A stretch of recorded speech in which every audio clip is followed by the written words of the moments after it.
Thanks for checking out this horror debate series video. So, right off the bat, if you don't know how this works, you're going to watch my video. You're going to get my reasonings for my choice for best horror franchise. Then you're going to go to Your Friendly Neighborhood Uncle Pete's channel, which is linked in my description. Watch his video of the same name. Then you can, if you want to, come back to my channel, go to the community tab, and vote for who you think did the best. Or there's even an option for a tie if you feel so strongly about that. You don't have to vote, obviously, but we encourage the engagement with everyone for people to really get involved with this. And we just like seeing it. We also love getting comments on what your favorite franchise is or what you thought of our points, our arguments for the best franchise, and all that jazz. Now, on to what my pick is for this one. I thought about it for a minute, and I'm just like, oh man, there's so many good franchises out there. And then it hit me. It's gotta be Evil Dead. The Evil Dead franchise is such quality. It has been such quality for such a long time, and it doesn't feel like it's overdone. Before I go through my bullet points, let's just hit the major thing about this franchise that's like the first check mark to even be considered for best franchise.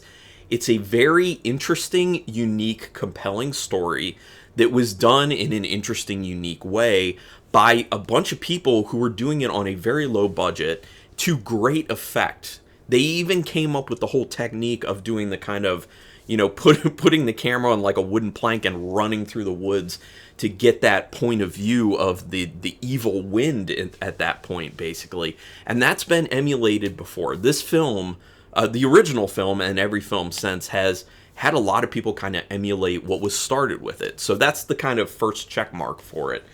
Now I'm going to go through all my points on it. Every entry in this is quality. Even the TV show, which that's a really hard one to hit because a lot of the times when a franchise ends up with a TV show, I'm looking at you, Freddy's Nightmares, not great. I think there was also one for Friday the 13th as well, a show, which I haven't heard a lot about that, but I'm pretty sure it does exist. And I'm assuming since I haven't heard a lot, it's not that great. But I do have to give a little bit of a disclaimer here, though. As of doing this video, I have not seen Evil Dead Rise, so I'm not considering that at the moment, although I have heard a lot of great things. I've seen a person here or two be like, I hated it, I didn't like it at all, but for the most part, I'm seeing people like, I love it, I think it's a lot of fun, I think it's great, so yeah. So I'm not considering that just because I haven't seen it. I haven't made my mind up about that film because I'm just not there yet, but every entry is quality. If you think about it, Evil Dead, obviously super quality. Evil Dead 2, basically a remake of the first Evil Dead, but very different in its own right and plays differently because they kind of up that like slapstick comedy element to it. It's less serious, but it still works. Evil Dead 2, wonderful. Army of Darkness, also wonderful. Went even further on the comedy, a little more over the top and ridiculous, but tons of fun. Then we have the Evil Dead remake. Then we have Evil Dead Rise, but, I haven't seen it yet. And we have the Evil Dead TV show. So, if you think about all of those, quality, all quality. There isn't a single one that's a stinker. When there are so many franchises out there that have real stinkers. Hellraiser, I love the first few films. After that, you get some real stinkers in that. Puppet Master, tons of stinkers in that one. Friday the 13th, stinkers in that one. Even though there are people who say they'll love every one of the films, let's be honest. It's not all quality. You've just grown to love it or love it because it's so bad it's good. Like, come on, Jason X. Same thing with Nightmare on Elm Street. There's some real wacky stuff. Plus that remake. Oh my gosh, that remake. So anyway, that's part of my big pitch for Evil Dead here. Super quality. It's inspired so many filmmakers with low budget success. Again, this film was done super low budget and it's had so much staying power and it birthed this franchise. There have been a lot of films that have had larger budgets than The Evil Dead, significantly larger budgets, that started franchises that were successful. But with how low of a budget this one was, like very low, it's ridiculous to see that it started a whole franchise that has become very lucrative at this point. And it's inspired a lot of filmmakers. You see it in horror films all the time.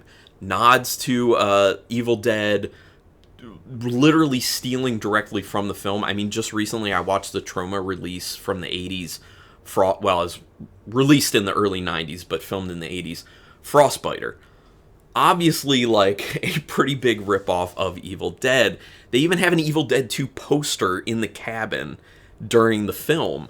But yeah, it's very obvious when someone is inspired by Evil Dead. You see it in the camera work style, you see it in some of the acting, you see it in the storyline as well. That stuff gets used so much. So, my next point, Bruce Campbell is beyond iconic with his portrayal as Ash Williams. This is another big thing about like wonderful franchises. Characters you care about. Characters that become iconic. One of my favorite franchises, Phantasm, is an amazing franchise for me personally, but Tall Man just doesn't hit that icon status like certain characters from franchises do, and I think that pretty much everyone knows who Ash is, at least within the horror realm. And even a lot of people outside of the horror realm, especially because Bruce Campbell, being who he is, the Chin, his acting style is so over the top and interesting and funny and fun. And he's also just, by all accounts, a very nice person, including mine, because I've met him and he's very nice to me as well. But yeah, iconic character of Ash. The non-Bruce film, I think it was 2013, was that remake by Fede Alvarez. That one succeeds because it's a completely different tone, which makes it feel different enough to still be connected to the actual other films, but at the same time doing its own thing. So it was kind of like bringing you a lot of the old stuff, but giving you a bunch of new stuff and making it feel different, but also super connected at the same time. I thought that was executed actually quite well for that reason. I was a bit thrown off with the fact that there really wasn't any comedy. It went way more down the horror route, and from what I hear, Evil Dead Rise is more in that vein, although I believe from what I've heard, it has a little more comedy kind of injected back into it than the 2013 remake did. But it's a good film, and the thing is, remakes a lot of the times are awful. Case in point, Nightmare on Elm Street remake, just garbage. Even the Friday the 13th remake, like, I didn't think that was a bad film, but it's not a great film. There are a lot of people out there who would say that the Evil Dead remake was actually a great film. I know a lot of people who say it's a great film. I didn't think it was a great film. I thought it was a quite good film. That's just my feeling on it. It has not been done to death. That's another big thing. A lot of these franchises, you see that they just kept trying to pump them out. Puppet Master. And because it was just all about money. Now, obviously, at the end of the day, it's about making money to some degree, but there's restraint with the Evil Dead franchise. You can tell it's not 100% a cash grab because there are so many years between of not doing the films. Let me give you the years that they came out just as a refresher to people. Some may just know this off the top of their head.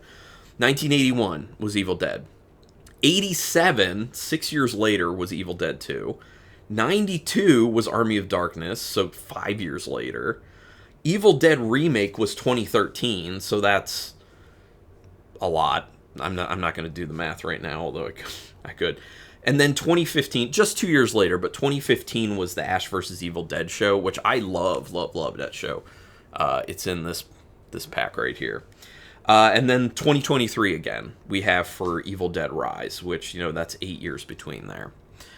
So it's pretty well spaced out. There were some horror franchises where they were trying to do one every single year. And the problem with that is you usually don't get quality when you're trying to rush out films like that. This may be a very unfair swipe, because I do know that Uncle Pete is choosing Chucky. I'm going to tell you right now that I know for a fact, doing some research on it, that Don Mancini had said that he got rushed too much in making the third Chucky film, Child's Play 3. And it wasn't what he wanted it to be. And I'm just saying that as an example that if things get rushed by the studios, then it's not good. For the record, I think the Child's Play franchise is actually an amazing franchise. Those Chucky films, great. I think Uncle Pete did a great job choosing it. I considered choosing it myself. But I do feel that Evil Dead hits even harder and is even better quality-wise. But And talking about that, it's not Mancini's fault at all. And it is great that he was involved the whole way through, which is another point that I want to bring up, which is Sam Raimi, to varying degrees, has been involved with the Evil Dead franchise the entire way through, which is amazing. And like I said, Mancini's doing the same thing, has done the same thing, and those things show. Those things 100% show, because it's continuity of story. The world that's ended up being created doesn't feel like it gets broken. Too many times you have these franchises where you can tell that people who started it fall out, they're not involved with it anymore, they bring in someone new, and they decide, I want to take this in a totally different direction. So that's how you get films where they're basically saying, yeah, this thing that happened in this in this film before, we're just going to ignore it. So now the story has no continuity. It doesn't even make sense that we're ignoring that part of the story. Or they'll just kind of reinvent it and be like, yeah, that was like a dream or something. That wasn't actually real. Now here's what's really happening.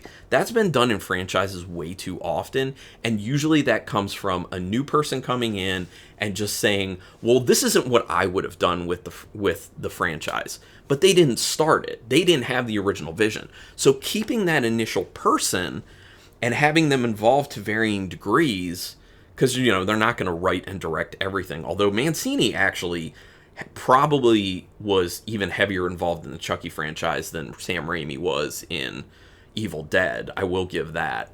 But, and it does kind of show. But he's, like, that involvement makes sure that you get that continuity and make sure that you have the same style and make sure that it's the same spirit. And just audience members can feel that. They can see it and they can feel it. There have been no deviations from the core story that don't fit or make sense. Again, and that's kind of going back to like the continuity of Sam Raimi being involved with the film. So I don't want to beat that one too hard again. It's a rare franchise from the 80s that makes you root for the hero instead of the villain. Now, throughout the 80s, you're thinking about like Nightmare on Elm Street, Friday the 13th. You're rooting for the killer in that. Which is obviously not like, it's fine for make-believe, but from like a societal standpoint, that's not really a good thing to be rooting for the bad guy to kill people, really. Because that says that the characters that they're going after suck. You don't like them. They're poorly written. But for something like Evil Dead to have such a strong, interesting character in Ash Williams, who you love and you are rooting for the entire time as he's taking on Deadites, that's something special, and it puts you on the right side of things, basically being like, I'm rooting for good on this one. I'm not rooting for evil, which at least at first, people get used to it, but at first can be a very conflicting feeling, because you're like, I kind of think it's bad to root for this killer, but at the same time, I hate all these characters, and I want to see kills, so like, let's do that. You're still getting the awesome kills with Evil Dead. We're just still rooting for the hero. And that's a unique thing, especially from the 80s, franchise-wise. The franchise is so good. This is kind of a funny point, but it's legit. The franchise is so good that it made a cabin iconic. Think about this. How can a franchise be so good that it makes a cabin, a shelter for human beings, iconic? The exact replica has shown up in Tucker and Dale versus Evil. It has shown up in Cabin in the Woods. I think it's shown up in a few other films that I can't remember at the moment, but it has such an iconic look to it. It's been used so much in the franchise that if someone who's seen the franchise sees a cabin that looks like that, their brain immediately goes there. That tells you how strong the staying power is of this franchise. And then the last thing, I already basically said it, that Sam Raimi had involvement the entire time. I hope that continues. One other real quick things. It coined the term Deadite. It actually created a version of evil that didn't exist prior to the first film.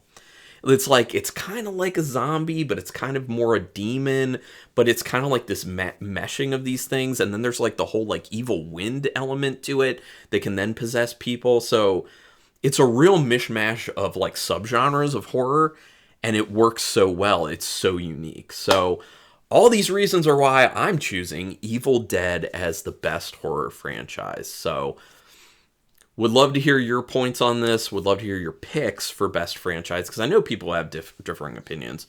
But yeah, like I said, make sure you watch the video on Uncle Pete's channel. Not just that video, but all his videos, because he does an outstanding job with his channel, and he puts a lot of work in as well. I also put a decent amount of work in. I might not put in as much work as him. I don't know. I kind of feel like I don't, because I don't really like edit the way he edits videos. But regardless, we're both putting in work. So subscribe to our channels. We would appreciate that. Hit the notification bell button for both of our channels. We would also appreciate that. And thanks for checking these out. Thanks for being involved. And until next time, keep it brutal.